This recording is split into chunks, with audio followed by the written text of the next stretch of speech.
people silent. This is why they removed Yeket. This is why they did a whole bunch of things. And I want to go over the litany of things that they have done and starting with Prophet Key. But this is more of the same, trying to silence people. Give me 1 second. My niece is at the door. Give me 1 second. Okay. So that's Peter. I'm going to pick that up and let Peter come. Okay. So we started this conversation again with this. Okay. If you are in leadership and the only tool you have to solve problem is a hammer, that means every problem you have will look like a nail to you, meaning you got to hammer it down. And we're telling you that's not the way. I've also explained to you during the 2014 Ebola, I became the face and the voice of Ebola in the United States. I did the first interview on the CNNBC. I was the one who connected some official out of Liberia to speak to the issue. Whereas when the Ebola first showed up, we were told there was no Ebola in Liberia. Ebola started in Foya, where the vice president at the time was. All right, I'm going to bring Peter back and he's going to take it from where he started. I just wanted to chronicle where we are. And Peter came on to say, we've seen the government, we see no pattern, we see no RAM, we don't see where they're headed.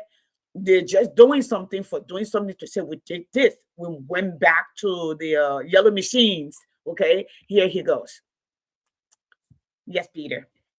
Can I brag? Can I brag a little bit? Come here, Lily, before you go. Yeah, you can brag a little bit. See my babies?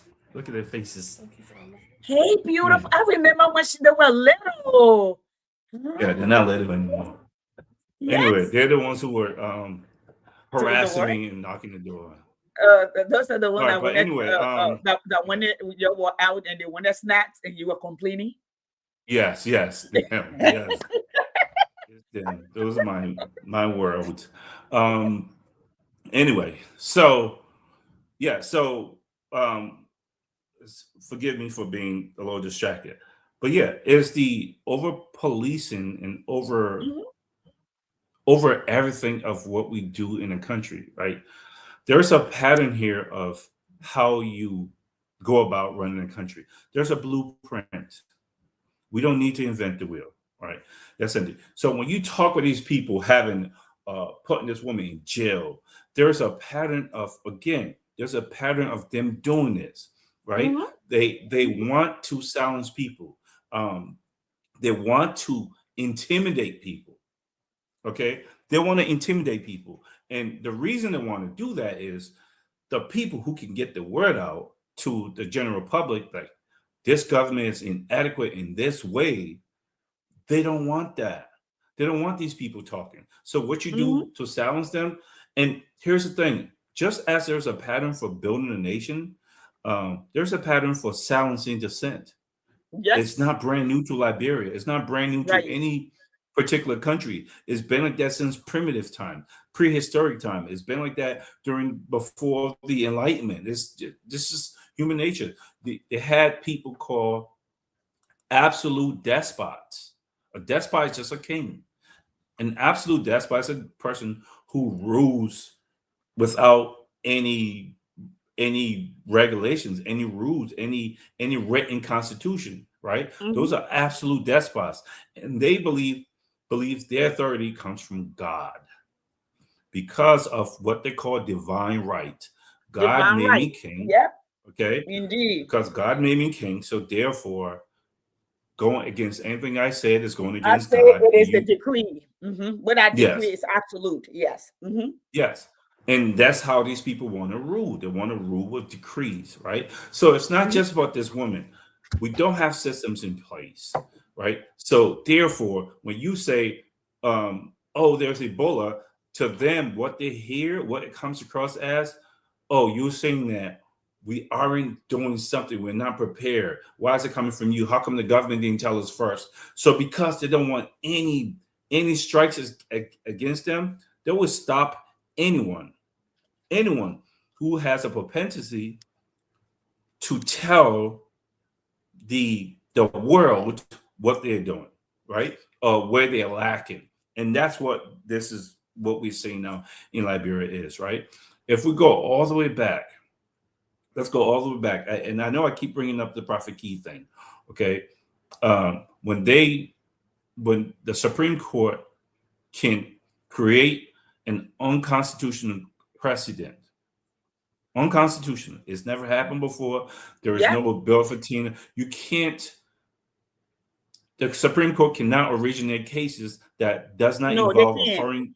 Yeah, not No, they against can't. a regular, not against a common citizen. You can do that if No. it's a something in the government between government agencies or between countries or some foreign national. You can't bring a case against.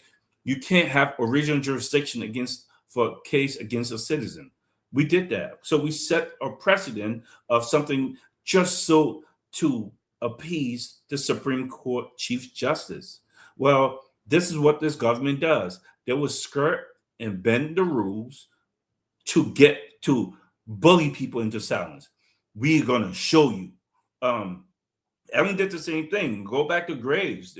Back then, she would just murder you. The governments before that, you talk about, go back to Doe. They will just kill you. There's no difference. Is people want to rule as absolute rulers, right? And the people who have to do that are people who lack the ability to do that.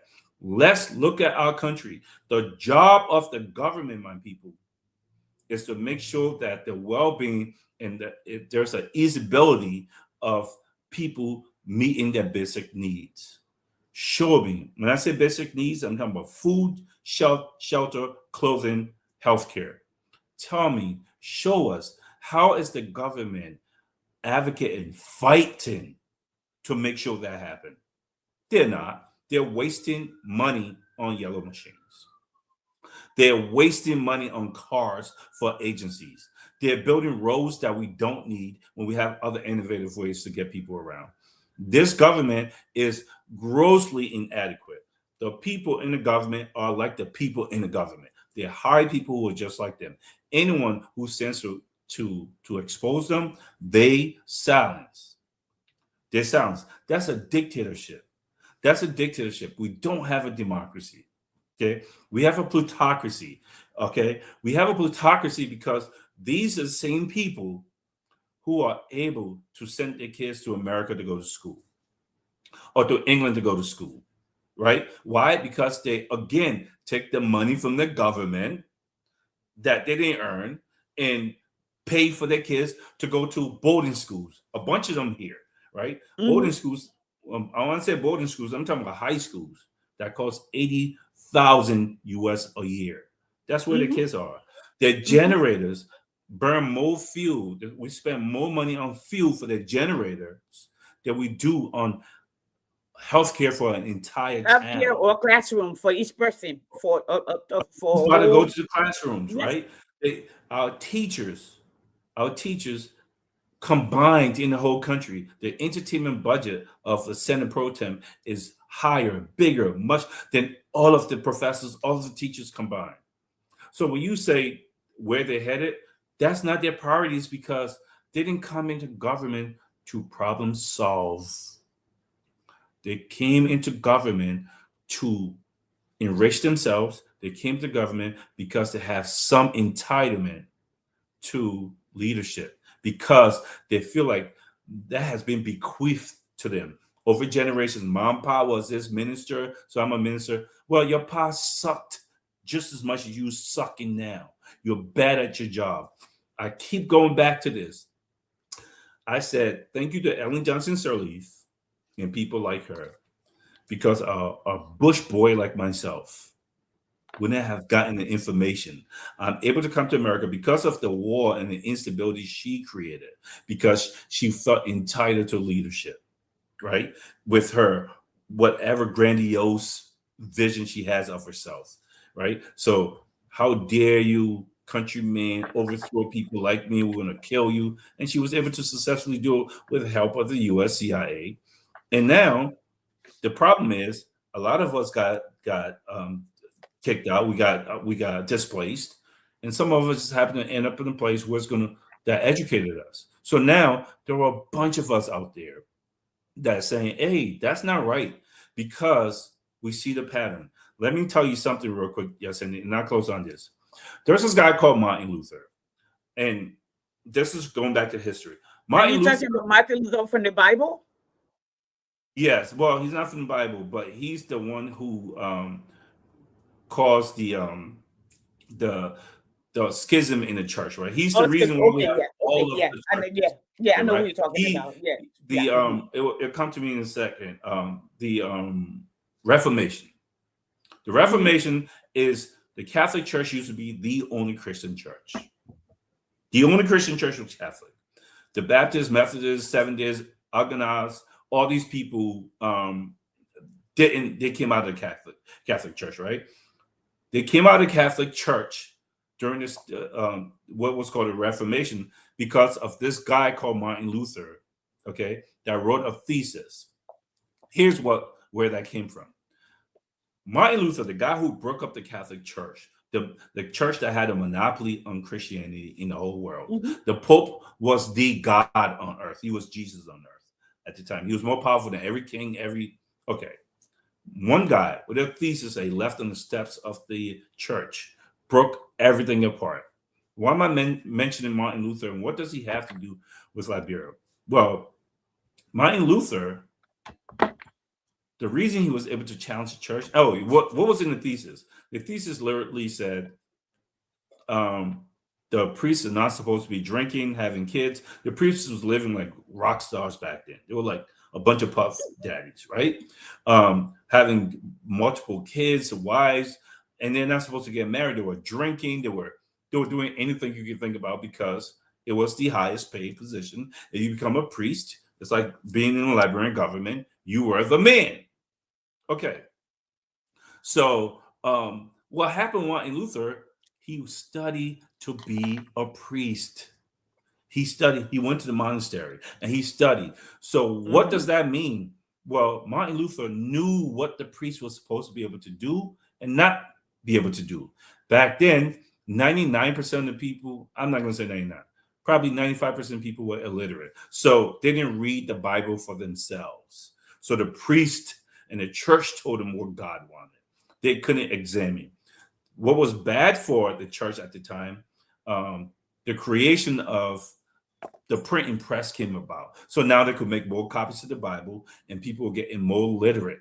So when Martin Luther wrote that thesis to say, I know what the priests are supposed to do.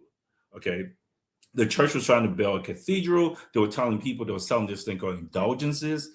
They were simply saying, if you pay money for us to build this temple, you will be all your sins will be forgiven. The same excuses they made for the first crusade, the second crusades, third crusades, whatever.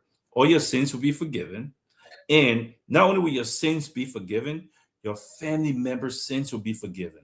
If you only follow and pay this money to the church for us to build this cathedral. Martin Luther says, I don't think indulgences are in the Bible. As a matter of fact, priests are not supposed to be having kids. They're not supposed to be sleeping around like that. That's not in the Bible. The sacrament is not in the Bible. This is not in the Bible. And he challenged them. What does this have to do?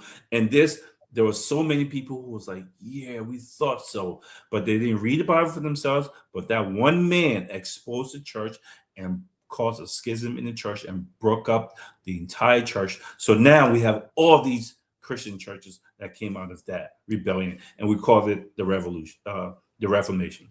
Here's what I say that Ellen Johnson Sirleaf, because she did what she did, her and her people brought guns to the country. There are so many of us, so many informed Liberians now who are now saying to them, that's not how a government's supposed to work. That's not supposed to happen. This is not supposed to happen. And they need to silence those people. Okay. They need to silence us. They need to silence people who are telling the truth. So they would call you names, trying to disparage you, hoping that they would just use conversation, become conversation terrorists, and then you'll be so scared to say anything that you'll run away. This is not how country runs, my people. Okay, we have histories of it. We have records of how countries run. Countries that came out of the 95 thesis. My man, River Salisbury. Um, yes, we have histories of countries that came out of civil war. They became successful. I went over this weeks ago. We start with Paraguay, Please Uruguay, go over it. Learning is repetition. Chile, And okay, Peter, go over it. or Argentina, all these countries. I went to South America. Yeah, we start with Paraguay, one of the best countries now in South America. Small country, but why Paraguay? Well, about 3 point something million people. They came out of civil war, just like we did. They came out of oppression by imperialism, just like we did. When I say imperial, we didn't even go through imperialism. Imperialism means other people in their country controlling them, controlling their resources. Foreigners, just like the Sahel states are doing now, right? France used to rule all this, that whole entire area of Africans. What you noticing in that pattern? When they kicked France out and nationalized their own resources and built their country, what happens? Now all of a sudden the GDP went up, their country, the standard of living is going up because the foreigners were kicked out. I have gone over South Korea. What I did was we looked at South America, we looked at Central America, we looked at America, we looked at England, we looked at Western Europe, we looked at Eastern Europe, we looked at Southeast Asia. The reason why, and I was debating, well, I don't know what that was with Gualu. These people have not studied anywhere. They think the problems we have in Liberia is just Liberia's facing it. These countries, Paraguay, that I started with, they have a bunch of ethnic problems. They have a bunch of corruption. What did they do? They came in. The first thing they did was establish a corruption court, establish a corruption task force that was an autonomous agency that they literally put money into, right? They stopped their budgets from being 90% recurring expenditures to 40%. They heavily invested in education of the people, all right? They started tertiary education. That means small scale jobs working with their hands, foundational education, foundational jobs. They invested heavily in young people. They made sure young people had a job. This is a pattern that we see over and over and over again. Paraguay, you go back all the way to countries to Central America. You go to Asia, South Korea. South Korea was told that when they try to invest in steel, that even America told them you can invest in steel. Okay, some other countries already done that too far ahead, but they had a vision. What did they do when America stopped? And I want us to talk about the remittances thing when that empty-headed Darius Dillon, who don't know anything, who think he's going to extort money from because he can't create jobs and create revenue, generate revenue. So now I'm gonna find another avenue to extort money from the diaspora and Liberian instead of coming up with new innovative ways to create money and stop the capital flight. These countries literally took their remittances money and invested in education. They invested in healthcare. They invested in shelter for their people. They built mass public housing for their people. They subsidized food for their people because they knew that if you take care of the people, Yacendi, you said it, the people will take care of the country. You built the people built the country. That is not brand new. We are not we are not coming up with that. We just read it and came back and told our people. The problem that we're having is because our government looked to silence dissent, because our government looked to silence anyone say, hey man, you got a coal in your eye, kill him instead of taking off the coal. We don't have the best people leading the country. That's a fact. They don't know it. They run from debates. They only go to friendly platforms and spew garbage. A person like Mo Ali stealing money and we're getting away with it. We have Mike Jabater on the internet. He was on Spoon TV. What did Mike says? He's still getting paid. What was his justification? He's not working, but he's still getting paid. He said that the man that haven't taken his office yet. Listen to that nonsense, that primitive nonsense coming out of his mouth. The man's admitting that you're paying me without me even working because he has a personal differences with the person who was hired to be on top of him or taking over the office. We have massive corruption. That means we're wasting money. And this is what Cummings says.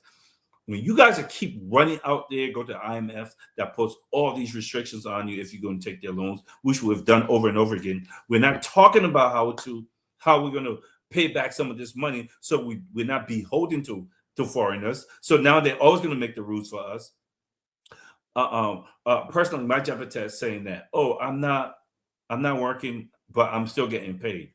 Cummings said it a long time ago. If we just fix our money, just he skilled the businesses. That I don't know why he's using the word of skill. People don't even know what that is. Make the Yeah. businesses bigger. Make it bigger, right? Expand. Okay.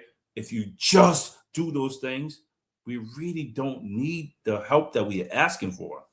Do we have people who understands how the government should be structured so it can function, Yasendi? It's like you have a car and an engine, and every little part matters. They losing certain parts. They're taking a carburetor, and it's like, how come it's not working? Oh, just keep pushing the car. Well, if you just fix the carburetor, the car would be working. So that's the issue we're seeing, Yasendi.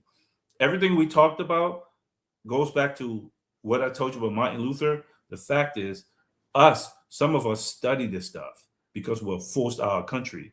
So now we are coming back and we're bringing the 95 Thesis and putting it on the steps of the church.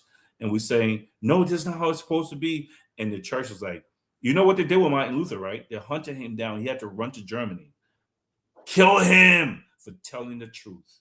But we can't stop telling the truth and we cannot shy away. I know I said a lot, so forgive me. No, no, you said good. Well, I'm going to start with it from the Martin Luther to the Galileo to the different philosophers who helped to shape our world. The world always challenging. The current government always challenging, or whoever were in power challenged them, wanted to kind of silence them. So and that's why knowledge is important, and Peter, and I'm gonna veer off, then I'm gonna come to where you are. I always say this, friend. I went to I went to a Christian university, and every paper that I wrote has something called fifth interaction. It must be tied into biblical things, because everything that they write have to have a biblical extension. Now, here is where I'm going with this. Uh-oh.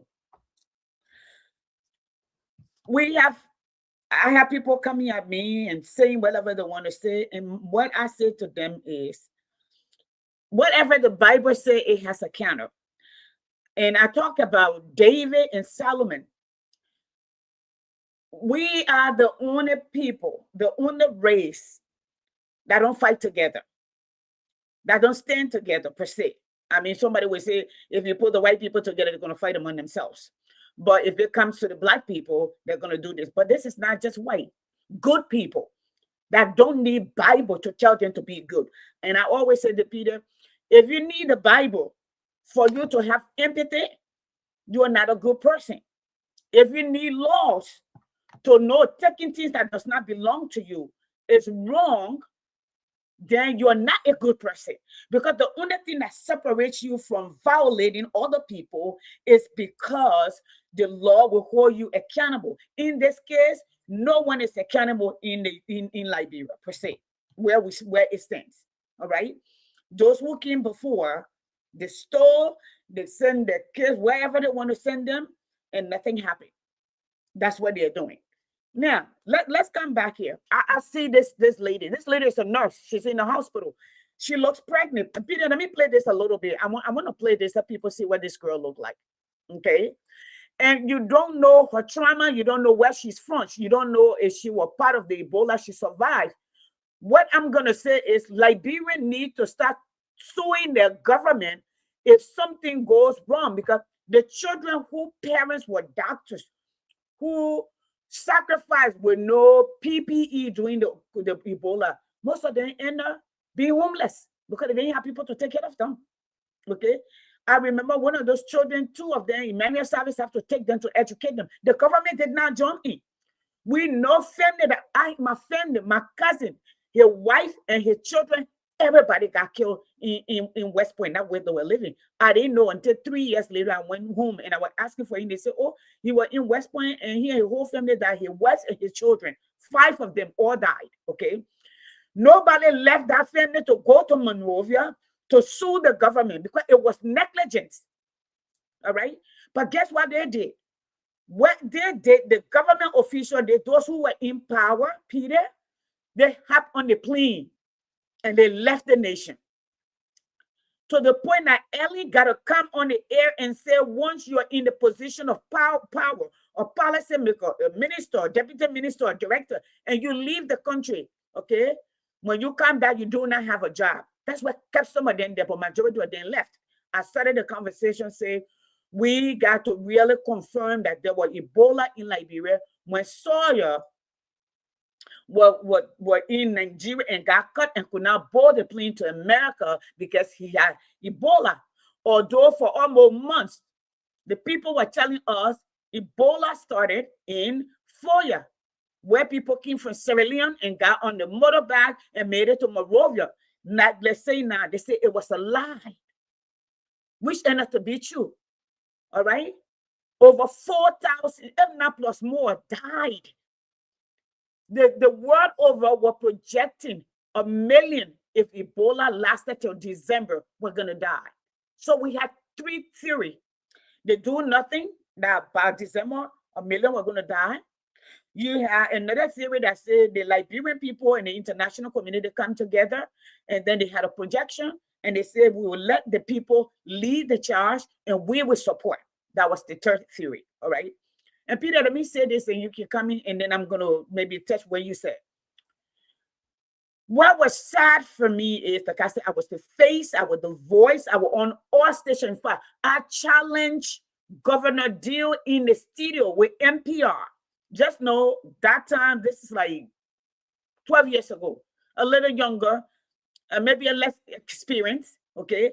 I am sitting in the studio with the only thing that divides us is this glass shield with the governor of, I would say, the Republic of Georgia, per se. 10 million people, okay? 40 billion in budget, a steady army, okay? A poor girl from Main Park, from the dusty Red Hill, okay? Speaking on behalf of someone, you all come at me or at us. That's where I come from, okay? And I'm going to tell this man, because they were threatening to shut down Delta Airline. They didn't want any airline in the country. Remember, Peter, around this time, we had just experienced, in fact, the bird flu was going on in Asia. They didn't grant the plane. They didn't stop it. They just told you, cover your face, wear a mask, and they had these ventilators and stuff, right? But they were telling us they need to shut down the airlines going to Liberia. And I challenged the man. I said, you're shutting it down. Are you shutting it down because they're Black, or you're shutting it down because they're a threat? All right? That dude turned pink. NPR is like the BBC of America, okay? Per se. Everywhere. There are millions of people listen to Data. And I'm challenging this man, embarrassing this man. Our children were being bullied here in school. They were calling the African bully scratcher, Ebola rotting country, okay? We have to speak up. Imagine I work in that particular area and I have to show my face that my country, okay, is at war with nature. Epidemic that have crossed continent and become a pandemic per se.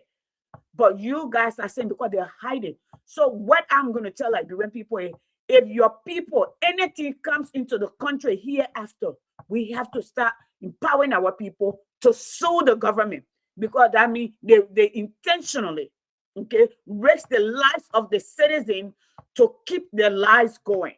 And Peter, you came out and talked about the different patterns, how information or knowledge shape the future, right? I think in essence, knowledge shape the future. And we are saying to y'all, we have traveled. We are not saying those in Liberia are not smart. We are not saying they're not intelligent. They are. But here is where we also come in. We can combine what we got.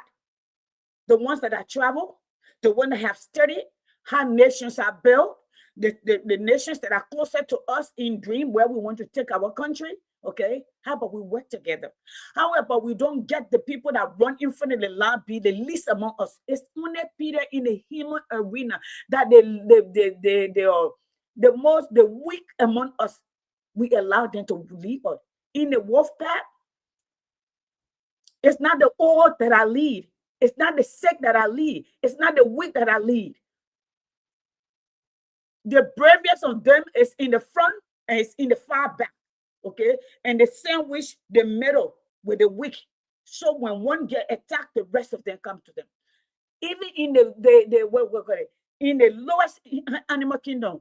The geese that fly across the continent, they know formation. If you don't have the strength, you fall behind those who have the strength, the lead. In Liberia, we get the weakest among us. I'm not saying you're weak because of age. I'm talking about you're weak in ideology. You're weak in structure. You're weak in understanding patterns, how this word goes. And that you're using the one thing that you know, okay? Weaponization of your authority that have been given you to scare our people, to keep them down, to keep them hungry, to keep them on death row. And that's what we're saying. So I'm going to let Peter pick it up from here. We have to do things differently, Peter. Yeah, no, I 100% agree. And to take off where you just landed, we all we do have the weak people, but the question is, how is it that we ended up there? We have people who are weak in perspective. We have people who are weak in understanding what the objective is, and that's why I want to take off. What is the objective of a government? What are we supposed to be doing? What do we? What are the litmus tests that we put out there? Be like, okay, this government is failing. This government is working. The purpose of a government is literally the way we organize ourselves to make lives easier for everyone. Period. Okay, done. Government just an organization, not for ourselves. How do you make life easier to for our common defense, for health, for the acquisition of basic needs? Okay, this is what government is supposed to do. Are we doing those things? Do we have a person who have a strong grasp of that vision, of that objective? How has that person demonstrated that? What are certain things? And what we do in education is not just education, a bunch of probably every field, medical field, they do what's called best practices. So if there's Best a new way practices, yes. to do a surgery, you you you're going to have a professional development on that, or you get more schooling to learn how to do it in a different way. Well, we have people who are uh, what's the word, intellectually curious to see what's the best possible way to make sure that the objective of the country is met. This is my problem with this government. This is our problem with this government. And you said something yesterday that is very, very important. We have to, us, everyone as a collective, we have to work together, those who know better, to hold the government accountable. It's easy to say Liberian people sue the government. They can't. They don't have money for a lawyer like that. They don't have the protection we have. Those of us, the reason, so part of the reason why I'm so anti Joseph Boycott, outside of the fact that he's killing people, is because I'm at a place where they can't harm me. And it is easy just to say nothing or to be nice about it. And when you're nice about it, no one hears you. They ignore you. This is why in the American Constitution, okay, the First Amendment guarantees the right to protest. This is why the Magna Carta from 1200 in England, what's called, yeah, Bill of Rights, guarantee the right to protest, to draw attention to a grievance. That Article is so 17, important. 15, Liberian Constitution, also. Yes, Article 15 in our Constitution. There's a reason for that. And if that was not such an important tool that we need, it won't be there. Every other civilization that moved forward wouldn't have it. Silencing dissent is a problem. You can't not speak. Someone has to say, this is not right. It is so easy just to stop talking. It is so easy just to say it under your breath. But then at what cost? To who? Now that I'm in, for those of us who are in a position to speak up and you're being like, oh, well, the Mr. President, you are being a coward. You are not being okay. That's not okay for you to do that, because would you want someone to sound the alarm and ring the bell if you were in crisis? Okay. And that's what we should be doing right now. Yes, indeed. Okay. These people Yes. should be focusing on young people. Yeah. That's where it should start. Young people providing shelter, food, clothing for these people, education for young people. Young people should be the priority. We don't have a president or president leaders who started saying we got to make sacrifices for our children. We got to build these boarding schools. We got to give them shelters. We got to make sure they have food. We got to make sure they have they. We don't do that, Yasendi. You put this woman in jail, you arrest her, you make a big old a spectacle about it. Why did you do that? Why did they make a spectacle of this woman getting arrested? Because they want to send a message. They don't Message. want Yes. they don't want Yes. people saying that, oh, there's Ebola, you're gonna be alarmist. They're gonna use the law and twist it like they always do with Mhm. the law, twist it and say this woman did something that's illegal. No, you just don't want to be exposed. Okay. Mhm. Look at the things that's been happening. They came into power and they taxed everyone to get a helmet. Where did that money go? They told everyone they had to get the vest. Shows the data that says we have less accidents now because people are wearing vests, or less death. You didn't take the money and invest it in improving our healthcare, the hospitals we have now, our healthcare facilities. You took the money and you bought cars with it, and you paid people to remove Yeket, and you went on retreats with it. You Mhm. traveled the world with it. Mhm. You're sending people, places that is absolutely you cannot quantify how this has helped the country and how that trip is invaluable. Had they not taken that trip, Liberia wouldn't have this. You haven't people these people haven't prioritized paying back the loans. They haven't prioritized revenue generation and how to infuse money into the country outside of getting loans. You haven't prioritized stopping capital flight. You haven't prioritized building small businesses in Liberia, helping them, giving them loans, Peter, getting them to Peter, can I compete. come in? Can I come in right Yes. there so I don't lose my thought? Small businesses giving small businesses loan. So let me come in right here, Peter. Here's why I want to say to this. This week we saw a month ago, we saw Jeremiah Kuhn pretending. All right. Yeah, I'm from Nimakane. I know that's the first thing you're gonna say, but I'm a Liberian. Okay. On my passport, it says Liberian. When I get to airports, nobody asks me what country I come from. They ask me what country I come from. My respect comes from the name Liberia. Okay. He was pretending like he didn't know what was going on at Butte Mountain. He was pretending that he didn't know what was going on at what do you call it? What do you call it? Asla Mattel. Okay. He was Ways and Means deputy for Ways and Means. Fala was the head of Ways and Means. They signed on that deal. He was there when Ellen was there. He was there when the 66 contract that none is worth being a contract was signed. When he went to Bill Mountain and acted that he didn't know. And then that's a agree that he did not know. If he did not know what entails in the contract and how much money was leaving the country, it speaks to what Peter is saying. You are the least among us. You should not be leading.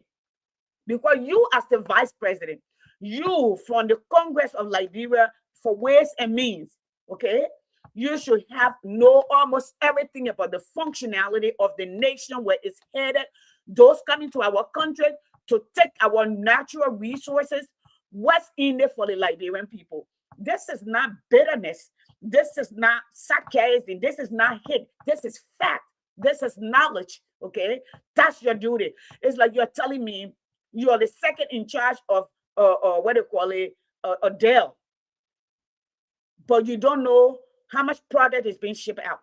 You don't know uh how much it's a price ceiling. You don't know what your organization is worth on the trading market. That is a problem, and we're singing song. I don't sing song. The reason I don't sing song because I know better. Okay, I'm not gonna sing song, right? So you are telling us that now here it is. They see men who stood up and told us they're going to put Liberia first. We came on this show and we had a conversation. In less than 3 weeks, they gave the contract to print Liberian license plates to Lebanese people. In Lebanon, they go by bloodline and color. Show me how many people the Lebanon take in during our civil war in Liberia. Show me how many companies that Liberians are running in Lebanon, how the Liberians are treated in Lebanon. In fact, Black people are treated like slaves, literally. And this is not to divide. This is fact. Okay? This is fact. We must talk the truth. And you see, and that's what the word over teach history, right? Now, you give the contract to Lebanese people when it is the Ministry of Transport that's in charge. The Liberian government would have taken, okay, depending on the quality or lesson place that they want. Peter, I know you say I'm not talking about it, but I mean just give it to them free, okay? They would have taken 1,500, 20,000, 30,000, 100,000, and customers. Call China. We talk about that industrialization here, right? Through China, right? We talked about it last week, okay? They have the system already built. All you got to do is have it modified to fit where you want. Do you want it coded? Do you want a scanner in it? Do you want it what do you call it, digitalized or have biometrics in it? All right.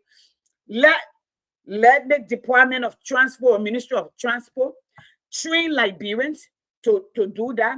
You create a job. You have a department in the Ministry of Transportation. But no.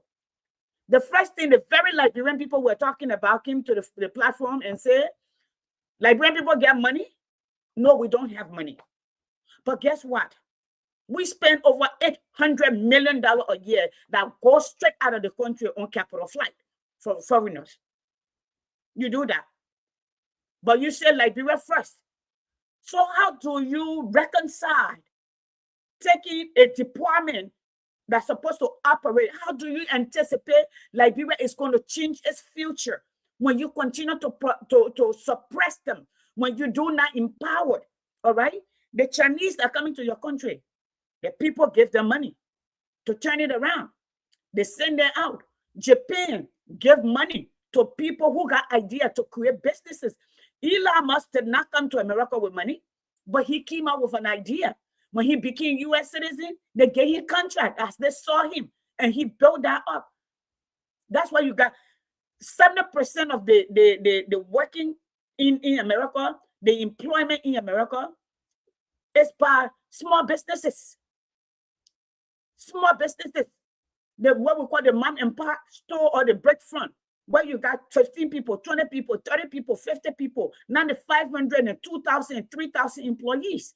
Okay? Not. That's how you do it. So you understand Liberians do not have money. Peter, I got to talk about this.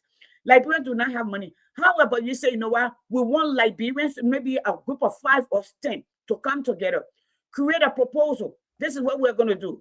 We're going to set small loan aside. Okay? This is what we want you to go into. When you do, you pay us back, but we want to have a collateral, okay? That we can, collateral, I mean, that you can put in. So let's take a proposal.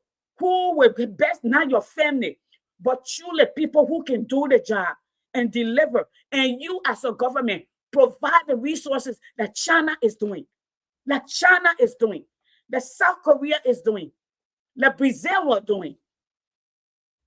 But you took and the thing is, Peter, everything in Liberia monopoly. They get what they call it exclusive right to foreigner, exclusive right to other trucks, exclusive right to other rice. Maybe now they got for few people in it, exclusive right to build road. Then we're not a market economy. We are a command. The government decide who does what. This is not supply and demand. And you coming from a war with 90% unemployment, with 64% of our population living below the poverty line. How do you anticipate anything's going to shift when you're collecting all of the money? You're collecting everything. Then you say you're building road. The fund for the road that you're building was secure under both last government, the government before and the rest from we are government. Yes, we want you to continue building the road because the money is there. but we also want you to add your twist, what you brought for the 42 years, not to silence people, not to weaponize freedom of assembly, freedom of speech, freedom of thought. That's what you're doing. Peter, I'm sorry. No, you're good. Again, to leave off where you to pick up where you left off, just think about it, right? You run students off the street for protesting. What are you hiding? What are you Mm-hmm. afraid of? Okay, um, it is not about people. To go back to what you were saying, well, you got to build roads and you got to. It doesn't. They don't come across as this is what the objective is, not to make Liberians' lives better. The reason they keep running into the issues that they're running into in the country isn't getting better is because that's not the objective, SND. Never was the objective. Okay. They like you said, they thought they would just come and run a country based on just decrees. Just say it and it's gonna happen. It doesn't work like that. You literally have to have the ability to do things and to manage people and manage money. And we're not doing that. If the country was to organize, for as long as we're not properly organized, first thing first, we talk about loans, they're going to tell you they give loans. They're going to say that. We give loans to businesses, the handful of businesses, as if that's a critical amount of people they're giving loans to. But here's the problem: is the loans being given strategically so that Liberians get to compete with foreigners? That's what we're supposed to be doing, y'all. What we're supposed to be doing is that they're supposed to be doing is preventing capital flight. That means when the money comes in the country, the buyers are they buying from Liberians or buying from foreigners? If they're buying from foreigners, who are the foreigners? What business is running? What can the government do to create that same type of business and give these people competition? But Liberian run and Liberian operated. We're not doing that. We're not saying anything close to that. We're supposed to be empowering young people, giving them jobs. We're not doing any of that. We're supposed to be massively building schools and investing in schools, at least 20% of the budget. That's what most countries did when they came out of crisis. We're not seeing any of that. Okay. What are we saying? We are seeing them going after people this week on a megaphone, trying to enforce noise violations. We've seen them taking some woman's Doga flat business, or you're on the street. So that's what they're spending their time and energy on. Okay, abusing authority, flexing their muscle. If I see you here again, I come by, yeah, I'll take your stuff or move it. All right. You think that's where they really want to be? Maybe that man believes that's the best place for him to sell his goods or her goods. Okay. We don't see them putting the same energy in like helping these people make more money or help these people compete with foreigners. We don't see that. We have Liberia Cities Corporation telling people that if they have a home, and mind you, Yasendi, one of the things I noticed when I was in Liberia last is how many unfinished buildings there are. How many unfinished buildings and property? What? Why? Because someone probably had a dream to build a home. It's taking them forever to build the home. And now what the government is going to do is break down those homes if they don't complete it in an unrealistic period of time that they're given, or they're going to fine you where you have to sell your homes. So here's what I'm saying, and most people are not seeing the pattern. They have a guy who have signed a contract, foreigners that sign the contracts that they already have the capital, so they're going to come in. They want those land and those spaces. They're going to come and build in our country. Our family members are going to rent those homes. We're going to send money back to remit money back to them. Our family members are going to give it to the foreigners. The foreigners are going to say thank you. We just like China does, just like the TAF guy is the new one, right? He's going to take that money and spend it in Europe where he lives and where his family lives, or back in his country. So the money just bouncing Liberia and gets out, right? They're not thinking that, yes, we need homes in Liberia, but however, it should be a Liberian run company, a Liberian benefiting company that should be doing that, not signing contracts with foreigners. Not only that, We're making room for those people to do that. That's why they're breaking down the homes of those people on the highway. We're making room for foreigners to come, foreigners that have the capital to come and just take over our land, right? They're talking about cleaning. This all they're focused on is all aesthetics, what things look like, not what how it's helping people. Helping people is not their objective, is not what their passion is. Their passion is to enforce laws, okay, or just draconian laws or create new laws to squeeze people money out of their pockets. This is what we see in Liberia over and over again. Anyone who has studied any nation do not see the pattern that other people follow to become successful. Nigeria is the newest country, even though they're run by a dictator right now. And that's a whole different topic for a different day because I don't even know if we're ready for democracy. But the truth of the matter is, when people reclaim their resources and focus on their people, their country gets better. Focused on their people, the nation gets better. We're not holding our government accountable to focus on the people. We're not focused on our young people. It's literally like a person who had is I look at it like this. It's like a woman who had a baby at 15 years old. And she didn't have that much help. She struggled. Now the kid is 18 and she's grown. Now she wants to go to the club. Now she's like, oh, I didn't get to enjoy my time as a young person. So now I'm going to enjoy myself. That's Liberian, these older politicians in Liberia. What they're looking to do is because they didn't have this money when they were younger, now that they have access to it, they're focused on themselves. They're not looking to build the next generation. They're not looking to build the country. They're looking to see how much of this money can I get to make myself, my life happier and my family's life happy. They're not thinking nationally. They're not thinking nation building. Again, it goes back to Cummings. This is why we advocate for a person like Cummings, who's had it. All of us at the sound of my voice, we know you can want a purse, you can want a bag, you can want a car, you can want a house. The truth of the matter is, once you acquire those things, it just become like doesn't matter, right? Just like again, go back to education, right? Oh, I got the masters in this, I got this and that. Once you get those things, it's like you're no different than anybody else. You don't feel any different. Like don't. It's not. It doesn't matter. We keep hiring people and electing people who never had. So by the time they figure out these things don't matter, they didn't have the desire to help people anyway. And by the time they figure out these things don't matter, they've already stolen money, and another 6 years has gone by. We need to focus on people who literally don't need a $9,000 shoes or a $700,000 car or $1 million car or $10 million mansion to feel whole again. We need people who already have those things. And we need to ask a lot of questions to find out what values these people have. If their value is not building young people, they can just do like Joseph Boyka did yesterday and say, roads, roads, roads, we're going to build Liberia, think Liberia, whatever, right? Those are just slogans.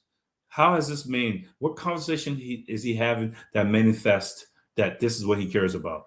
Is this person someone who is intellectually curious? Okay, I want to build roads. What country is similar to our country with no money that was able to do what I'm trying to do? Study that. How did it do that? How can I now implement that in my country in our unique situations? They don't do any of those things, Jacindy. They don't, because we don't have people who care. That's not their aim. That's not their goal. That's not the objectives. This is why they talk about agendas. They talk about agendas because they don't have objectives. They don't know what their objective is. The agenda is just promises you make to achieve an objective. That's all agenda is. Agenda says we're going to do this. Day one, we're going to do this. Day two, what's the objective? And the reason why I keep asking what objective is, when someone's telling you about the objectives, this is when they spill out their vision. And then they tell you the agenda to accomplish that objective, right? You know their vision. We don't have visionaries as leaders in Liberia. We don't have people who can sit on the radio without Googling things and express what they want to do, what informs that thing, and how they're going to do it and when they expect it to be done. Until we fix those things, Yasendi, we're not going anywhere. We have a government that is not a good government. They're going to hire people who are just like themselves. This is why we're afraid of a woman saying there's Ebola to put her in jail. This is why we're afraid that Prophet Key is saying that the Supreme Court Chief Justice have all these property and he's corrupt. So you put him in jail. This is why you're afraid of Yekes calling Joseph Biker, whatever names he calls them, because those names are justified, because now he gets attention. People say, why is this guy so angry? And they listen to him. And the people who are reasonable says, maybe he's right. You don't want people getting the truth. So because you don't want the truth coming out, you're looking to silence anyone who tells the truth. You're afraid of protest. This is what it's about. No, it's not about someone cussing you, Joseph Boyka. It's about drawing attention to what you're doing, to all of the grievances, the very legitimate grievances that are in the country that you don't want people to hear or know about. So Peter, that is so true. I wanted to talk about Yeke a little bit about the court.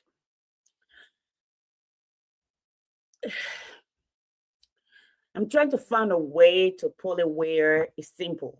First, let me acknowledge the word that Mr. Cummings used. And I think you talked about it when you talk about skilling. You know, he was among peers, right? He was among CEOs and business owners, and he was among peers. Now, like when you came out and explained, that's what we have to explain to our people what that means. Because when the doctors hang out, they talk in the terms of different things. When teachers hanging out, you and I talking where a lot of people have not been in respect to history, in respect to the classroom. So then we break it down like you come and do for our people. Yet, we heard that the Justice Kaba wanted to investigate further. He was threatened if he reversed what they've done, he would be impeached, he would be removed like they did to the cabinet general. Now, what I need for Liberian people to understand is even the great Caligula in a dying, Julius Caesar in a dying, okay? When you go to even your biblical times, those of you who are talking about Bible and Christianity and the Caesars Augustus and all of those places, the Middle Kingdom, even the Gangastan that people talk about who statues stand above and beyond, okay? What we have to understand, what you do for your nation today, position your nation for the future and have the rest of the world regard you. I see you Liberian people yelling, you touch America, America will do that. The American will do this. America built herself and built her reputation. You have not. You will not on this path because we don't see the path up.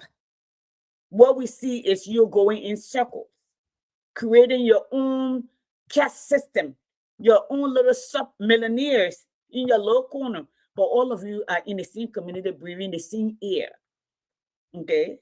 You are not changing anything. The same fly that we see outside in the people that live in the zinc shacks, that's the same fly that coming in your fence over the 8-foot fence, 11-foot fence, 12-foot fence with your generator beating.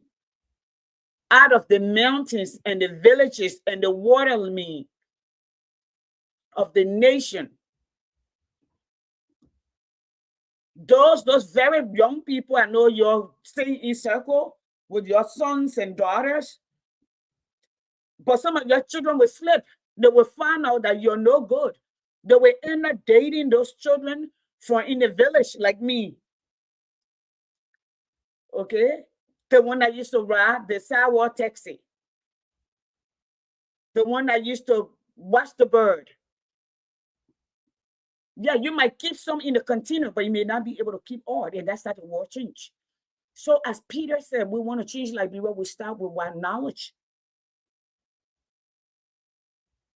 Even David built the future for Solomon to take over.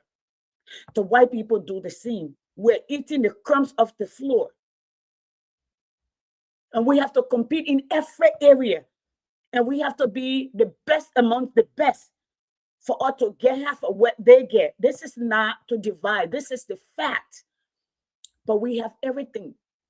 We just need leaders who understand how to build a nation, how to build capacity, how to be honest, how to be forthcoming, how to be human first and foremost.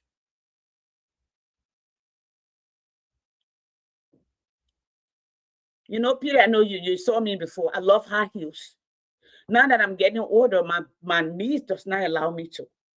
Okay. I mean, I do, but I will not wear the heels I used to wear. I believe in to some level comfort. I'm not gonna go when I'm making decision, I make decision for my grandchildren, for my children. What do I leave for them? So the question that begs its answer is: you're in leadership. What's your plan? What kind of Liberia do you want to leave behind? We can't eat the raw legs. We can't build the road with your $1 million cars, because once they leave the factory, they're gone. You're silencing people. Bwaka paid Wakwali Yeke to down with Yeke with he and his wife when he was going for we are. He paid him. Bwaka called Prophet Kid to continue to insult Alexander Cummings. Even me. That's my own brother. He insulted me. He insulted my mom. I got the video. But you know what? Peter, you laughing? Okay, for your boy. Okay. A lot of The people man have says to reach sorry out for to that him. one. Yeah, a lot of people have to reach out to him, including Peter. Okay. That's the fact. But I don't think you need to be in jail. I don't think you need to break the law. It is not the place of the Supreme Court. The Supreme Court law is to interpret, and they can't go looking for issue. Issue must come to them. So the precedent has been set. Unless tomorrow comes and somebody reverse it, that would be the next route. Because you see, laws are about culture, tradition, and precedent. That's what law is. And they're codified. That's it. That's it. And then when we went to law school, all right, before you get to the different code, that's it. What makes a law? Where we've been before, who we are, and that's what makes law. Now, when you say tradition between Rome and England, that's the basis. That's where it started before it spread out. And people added theirs to it. We are practicing the same thing. We're telling you, we have lived, we have learned, we're here to help. We don't want anything. Get the best among us to build the tent. So if the pole that is holding the tent as a nation is stronger, okay, other people will fit under that. That's why the leaders must be the smartest, and not the smartest of us all, because nobody knows it all. But the leader has to be the one who surrounds himself. According to Plato, you see the strength of a leader, the intelligence of the leader by his surrounding. If you settle for the least among us, then you are not ready. That's what it says. You are afraid for people to speak. You are not ready. You are creeping down on people. You are not ready. What you said was good yesterday. Why are you removing your cat? Why are you removing your cat? You know, Peter, something you said that hit me was the protein budget for scholarship or budget for entertainment is more than all the teacher put together salary in Liberia. You got at least the one I'm in the chat room with 5,000 of them who are volunteer teachers. They're graduates. How about you provide education, training free for them to go and get certified? Put them through the training to get certified. Yeah, we got books that you can read. You can go and get your certification when you qualify. You got like a school that you go to for teachers training. Okay, you got education arena or degree in that. How about you put that? And how also about you make it attractive? Because we don't live on air. Okay, we don't. We get paid. I don't even know who my paymaster is, Peter. From the day I went to the headquarters, I signed up. Unless every year, every 3 years, you got to go and they run your background check. They do what they need to do to update your record, and they follow up with you to see where you are on update and in your professional development. That's that. My paycheck had never missed a day. In fact, it comes maybe a day before. So you have to make it attractive. We say in America, teachers don't get paid enough because the workload is a lot. And what is required, we're dealing with humans. We're not dealing with machines. It requires a lot. Like when Peter called earlier, yesterday I was parked in my office. I was tired. So what we are asking in essence to all of you is, how about we be transparent? Because the lives you save might just be yours. Who spoke up during the Ebola? Mel Jones. And I remember word for word. Liberians were running, helter-skelter, from an inventable disease that they could not say. And Mel Jones said, people of Liberia, the sky is not falling.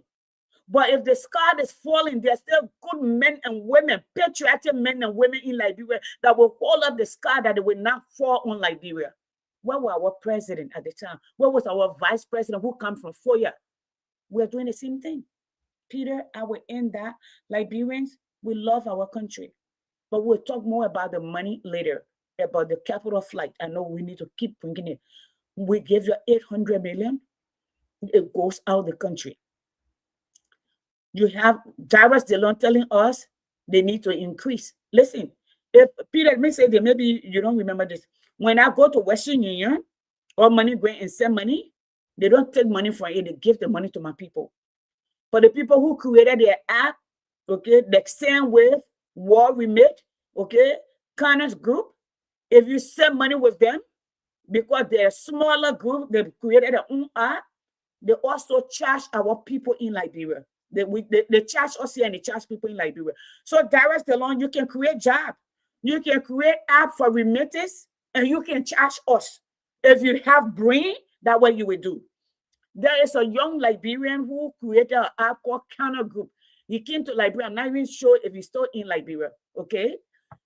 Get with him and say, listen, we make this our only remittance besides Western Union equal to Liberia, and we can share the profit with you. And besides, why would we want to give our money to a country that is deeply corrupt, that will not speak to the nation, that have no plan? Okay, what is your policy? What is the agenda? What is the plan that guiding your decision? And where are we headed? What kind of country do you want to live? You have not given us anything, but you think we are stupid. You know what, Peter? Darius Delon have every reason to think we're stupid. Because after he hated us in the diaspora and said we didn't belong in Liberia, we were the same one who collected money. Me, I'm one of those people. Darius Delon were in the South. I brought in people, some of the best Liberian doctors, money people, to come and support him and give him money. I was harassing Alexander Cummings almost every evening to get Darius Delon money. Okay? When he called it, I calling him. So he has the right to think we are stupid, that we don't have anything to do with what we work for. And that would be how you call it today. Thank you for waking me up. And I'm sorry that we are late, but we want to say thank you for those of you who tuned in. God bless. We got to continue to speak up. We do not hate Liberia. It is actually out of the act of love that we are here. Peter could be hanging out with his children. He just saw his girls came in. His son, I'm sure, is somewhere in the back. I could be hanging out with my grandchildren. This is my first day off for 190 days of school, dealing with people's children. I could be out, going shopping, doing something with my life. I'm sitting here talking to you. It has to be nothing more but pure love. You don't pay me. You don't pay Peter. Nobody gave us money. Okay? We pay to be on here. And then if you account for our time, how much we make an hour, how much we make a day, we'll be here 2 hours. You think about it, how much we're losing right now. So we are making sacrifice. This is not out of hate. This is out of love. We just want our country to do better. Peter, I'm sorry. I'm going to say this to River Pro. To Thomas Awaji, my brother Thomas, you need to stop. You have turned to a sycophant, a backside kisser completely, and that's wrong. The same thing you were prosecuting CDC for today you're backing it. That's wrong. That is wrong. let me say to all of you who tune in, thank you. Robert says, Pro, Cousin Dada, Henry, thank you for tuning in Liberia. I saw a lot of people, Peter, and I'm going to leave you today. Alfonso, Alfred, Sis Gibbs, Catherine Gibson, Vincent, Elizabeth, Calvin, Sis Rebecca, all of you, thank you so much for tuning in. We bless you. Join us next week. I think we're going to do, me and Peter will talk about it, and then we'll let you know, and then we'll take that from there. God bless. Peter, the floor is yours. Take it. No, I want to close. Bring everything together and close it. Yeah, I just want to close on what the expectations are. What do we expect from our country? I said this last week. I'm gonna say it again. The reason why these people, I don't see their comments, so not to distract me, but the reason why people think this government is doing good is because I don't think they respect the lives of their own people. I think it's just they're stuck in this space of um, they're stuck in this low performance. It's going to come to me in a second. Stockholm syndrome. Yes, Stockholm yeah. syndrome. The Stockholm syndrome is when the oppressed start to say, you know what, this is not so bad that I'm being oppressed. There was, it has always been like that throughout history. There were slaves who fought other slaves and told the masters that the other slaves were trying to run away. Those slaves who told on other slaves that this person want to run away, and they fought in wars to keep themselves in slavery. During World War II, they found out that there were Jewish people who their children were being roasted and gassed and murdered. When it was time to free them, it was like, no, we deserve this. This is fine. This is how it is. They're okay with it.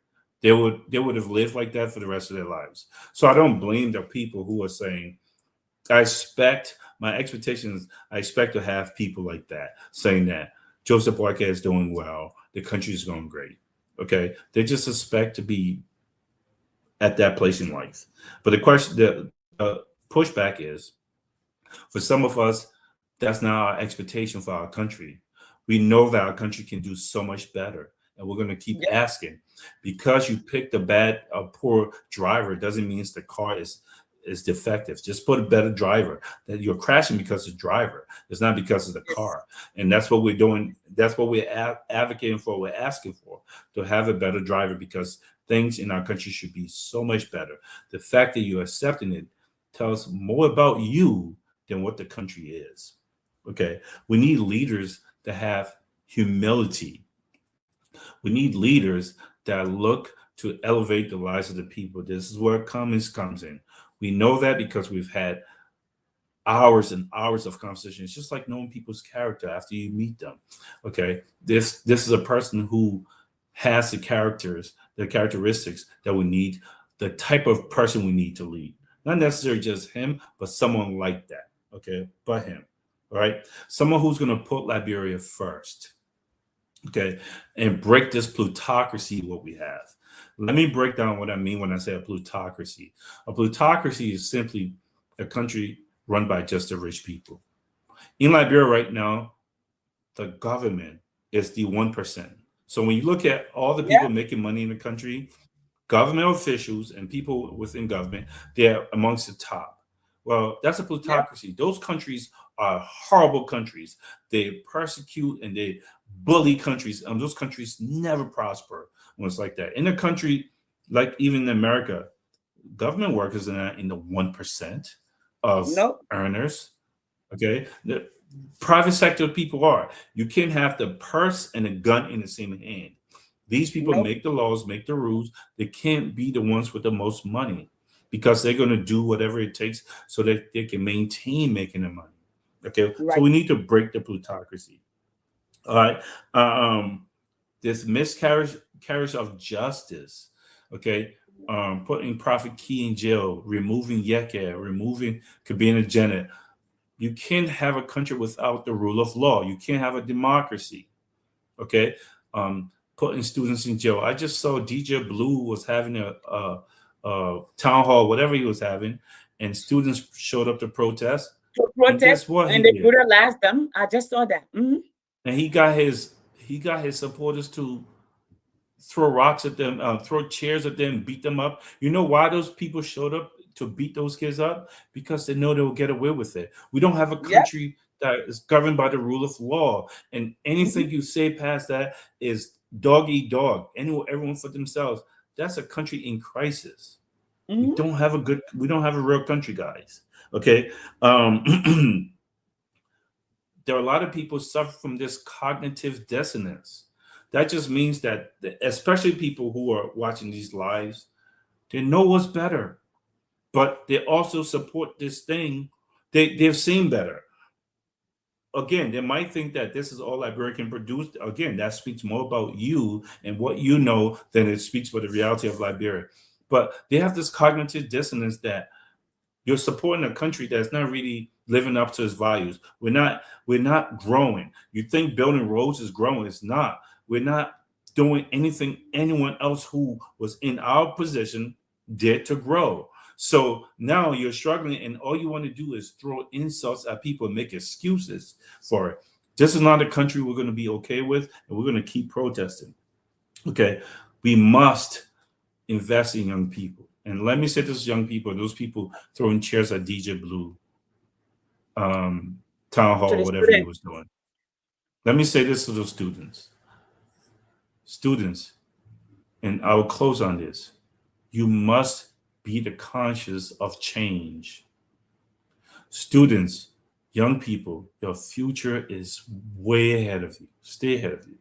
Us old people, it's done. We are where we are. You must be the conscious of change. You must set the expectation of what you want. Yes, now the world is a global village. You have those smartphones. You can see what's out there. We hmm can't have the same thing in Liberia. Students in America, a long time ago, young people 9 years old to 13 years old were the ones who stopped child labor. They walked Yeah. out, they protested. Those were the Yeah. people who, these were the young people who were working in factories to feed their family, mostly immigrant family. They walked out because they were American citizens, and their family members would get deported if they was caught protesting or trying to create unions. Young Yeah. 9-year-old, 10-year-old, 11-year-old, okay, it was called a great walkout. Okay, a factory walkout, and it was all kids. It didn't stop there.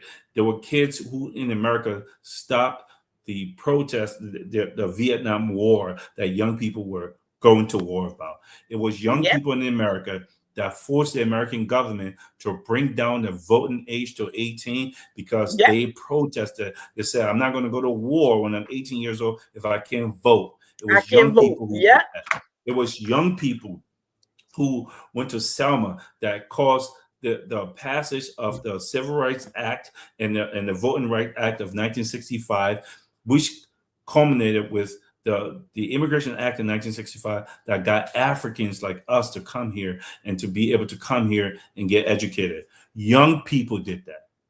Okay. Tiananmen Square, young people did that. Young people. The Arab Yes. Spring, the Arab Spring, young people did that. Guys, you cannot make excuses and wait for these adults that are benefiting off a broken system to help you. You better stop throwing rocks and stones and chairs at each other and unite and set a higher expectation. What do you want out of life? If this is a life you want, where you're going to go and be kissing politicians' asses, or you think you're going to be the one that's going to be a politician next day, you're in a bad, bad, bad place. Expectation: the government should be building you schools. The government should be building you roads, hospitals. The government should be building you guys homes. They should intentionally be doing those things. They should be creating jobs, intentionally creating jobs for you guys, low skill jobs. That's the role of the government. Unite and hold them accountable. Unite, reach out to people who can possibly help you organize yourselves. But having politicians use you against each other is not a smart thing. That is what a slave would do. and I'm sure you don't want to be a slave. Thank you so much for this conversation again, Yasendi. Until next week or next time, we'll talk about what's going on in our country. Thank you, Peter. Thank you so much. Great, great, great wisdom. Spill out who our people are listening. I love the way you chronicle the children, the children, the children are the change. Thank you, Peter. Very good, very good. Now we're gonna call it a day, everyone. Thank you so much for tuning in. I'm gonna go shop. Yes, I said that. I am. I am. Good day. Can't play no music today.